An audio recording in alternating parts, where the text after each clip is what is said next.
अस्सलाम वालेकुम। आज हम आपको हज़रत सॉलेह अलैहिस्सलाम का वाक़या सुनाएंगे। लेकिन वाक़या सुनाने से पहले आपसे ये गुजारिश है कि आप हमारे चैनल को सब्सक्राइब कीजिए और ज़्यादा से ज़्यादा शेयर कीजिए ताकि हम आप तक ये अंबिया अलैहिस्सलाम की कहानियाँ पहुँचाते रहें। शुक्रिया। हज़रत सॉलेह अलैहिस्सलाम फरमाने खुदावंदी।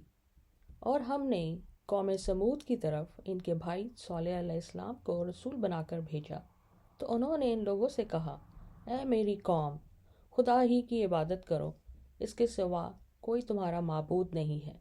तुम्हारे पास तो तुम्हारे परवरदिगार की तरफ से वाजिया और रोशन दलील आ ही चुकी। ये खुदा की भेजी हुई ऊँटनी तुम्हारे वास्ते एक मोइज़ा है, तो तुम लोग इसको छोड़ दो कि खुदा की ज़मीन में जहाँ चाहे चरती फिरे और इसे कोई तकलीफ ना पहुंचाओ, वरना तुम दर्दनाक अजाब में गिरफ्तार हो जाओगे। सूरतुल आराफ आयत 73 पारा नंबर 8। आपका इसमें गिरामी कुरान पाक में 3 मरतबा आया है। हुलिया मुबारक, आपका चेहरा सुर्ख सफ़ेद था और आप बहुत खूबसूरत थे। आपके बाल बिल्कुल स्याह थे, कद इंतहाई मुनासिब और सीना चौड़ा था। आप दोहरे बदन के मालिक थे। आप बहुत थोड़ी उम्र में रिसालत के ओहदे पर फाइज हो गए थे। आप बहुत फसील इंसान थे। हमेशा आप रहना पा रहते, सारी ज़िंदगी रहने के लिए घर नहीं बनाया, एक मस्जिद में रहा करते थे। वो मस्जिद सॉलेह के नाम से मशहूर है। हज़रत नूह अलैहिस्सलाम की शरीयत पर अमल करते थे। आपका पेशा तिजारत था, इसी से आपकी गुजर बसर होती थी। पहले समूद का मजहब। समूद अपने बुत परस्त पेशवाओं की तरह बुत परस्त थे। वो खुदाए वाहिद के अलावा बहुत से माबूद दाने बातिल के परस्तार और शिर्क में मुब्तला थे।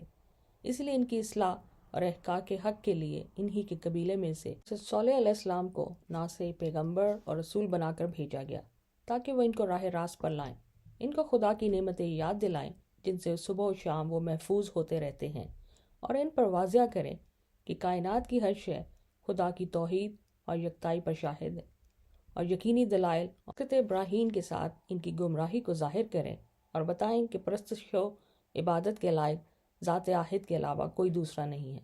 समूद नाम है एक शख्स का जो चौथी पुश्त में हज़रत नूह अलैहिस्सलाम से जा मिलता है।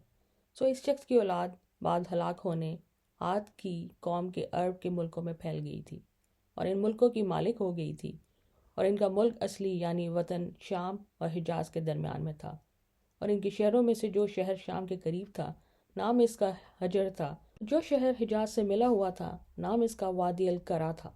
और इन दोनों के दरमियान में 1700 बस्तियां यानी गांव और कस्बे और शहर इनके तसर्रुफ में थे, और बस्ती में पुख्ता इमारतें बनाई हुई थी और खेती करते थे और कुएं और तालाब खोदते थे।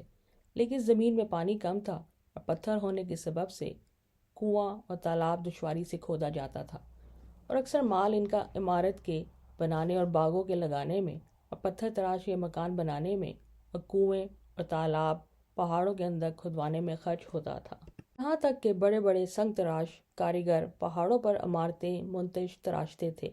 आखिर को होते होते पत्थरों की सूरतें अजीबो गरीब तराशने लगे और इनको पूछना शुरू कर दिया, और ये रस्म इनमें राइज हुई यहाँ तक कि बिल्कुल बुत परस्ती इनमें फैल गई और हक ताला से बिल्कुल गाफिल और बेखबर हो गए। तब अल्लाह ताला ने हज़रत सॉलेह अलैहिस्सलाम को, जो सूरत और शक्ल में सबसे बेहतर थे और हस्ब व नस्ब में सबसे आला और खूबतर और लड़कपन से नेक नियति और सलाहियत की निशानियां इनमें पाई जाती थीं, मर्तबा रिसालत का अनायत फरमा के वही नाजल फरमाई, और हुक्म इलाही इनको हुआ कि अपनी कौम को समझाकर बुतों की इबादत से बाज रखो और मना करो और इबादत रब्बुल अरबाब की तरफ इनको रग़बत दिलाओ और मशगूल करो इनको कि ये हुक्म इलाही इनको पहुंचाओ और खूब अच्छी तरह से इनको समझाओ कि सब नेमतें जो तुमको हासिल हैं अल्लाह ताला की अनायत की हुई हैं। इन नेमतों का शुक्र अदा करो और इन नेमतों को गैर अल्लाह की तरफ मंसूब ना करो और सरकशी और तकब्बर को छोड़ दो।